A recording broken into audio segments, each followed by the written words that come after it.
Salut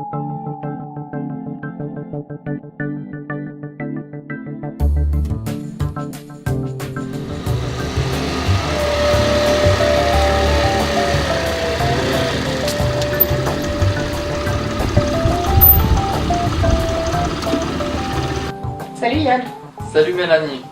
Aujourd'hui nous allons voir comment va se dérouler votre formation pour l'obtention du permis moto.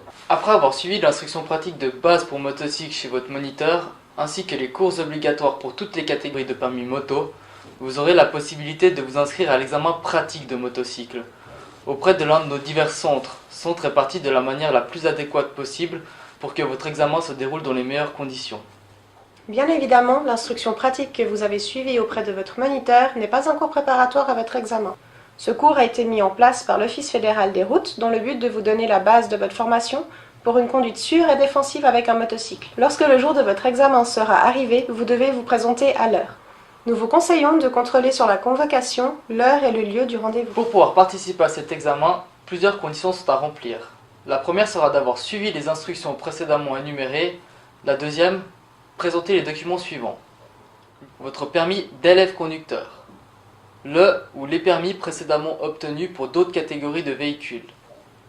Le permis de circulation du véhicule d'examen, ainsi qu'une pièce d'identité. Passeport, livret de séjour ou carte d'identité. Aucune autre pièce ne sera acceptée pour justifier l'identité. Tous les documents doivent être des originaux. Nous n'acceptons pas de photocopie de documents officiels. Une fois les documents demandés présentés, la troisième condition sera d'avoir revêtu un équipement complet pour circuler avec un motocycle. Voici des exemples d'équipements pour votre examen. Casque ouvert ou fermé avec visière en état. Gants de moto d'hiver, d'été ou en cuir résistant. Pour les chaussures, les bottes de moto sont recommandées. Toutefois, nous acceptons des chaussures en cuir résistantes. Elles doivent être montantes, couvrant les malléoles. Quant à la veste, elle doit être de moto. Elle peut être en cuir ou munie de protection. Et pour le pantalon et pour toutes les catégories de moto, nous acceptons un jeans résistant. Nous vous rendons attentif que vous ne serez pas admis à l'examen avec une moto en mauvais état ou avec des pneus excessivement usés.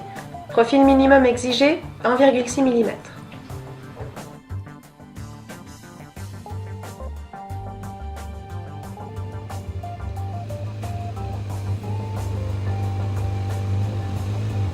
Voilà, votre examen peut commencer. Vous devrez démontrer 3 exercices à basse vitesse, c'est-à-dire à l'allure du pas. Sans mettre un pied à terre et sans toucher les cônes.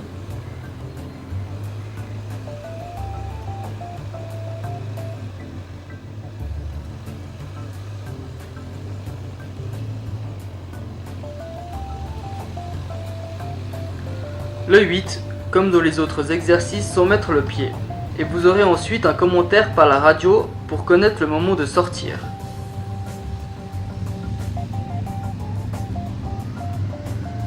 Et le slalom, comme les 2 premiers exercices, sans mettre un pied à terre et toujours à l'allure du pas.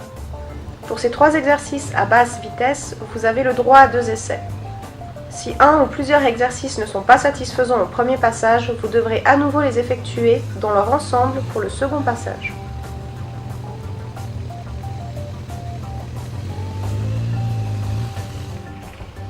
Ensuite, un exercice plus dynamique, le freinage à 50 km/h. Pour ce freinage, vous devrez rouler à un minimum de 50 km/h, vitesse réelle mesurée par un radar, et commencer votre freinage à un point délimité par des cônes. Ce freinage devra être effectué sur la plus courte distance possible. Bien évidemment, la moto et les conditions météo seront prises en considération pour cet exercice. Comme les exercices à basse vitesse, vous avez également droit à 2 essais. En cas de chute dans la partie manœuvre, l'examen sera interrompu pour des raisons de sécurité et vous ne pourrez malheureusement pas participer à la partie circulation. Ensuite, les experts de la circulation vous donneront des explications sur le déroulement de la partie circulation. En voici quelques-unes. Le respect des règles de circulation.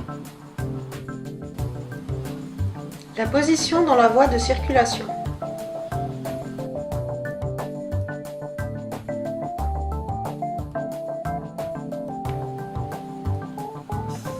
La mise en présélection.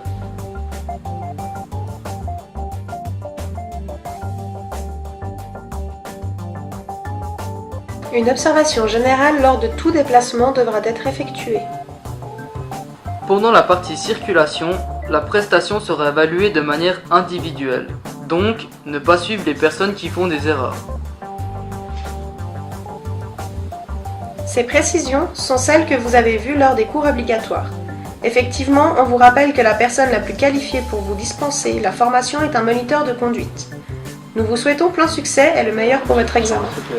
C'est réussi, c'est bien. Hein. Merci beaucoup. Merci de la collaboration. C'est gentil, merci. Madame, la même chose. Super bien. Bonne rentrée. Merci.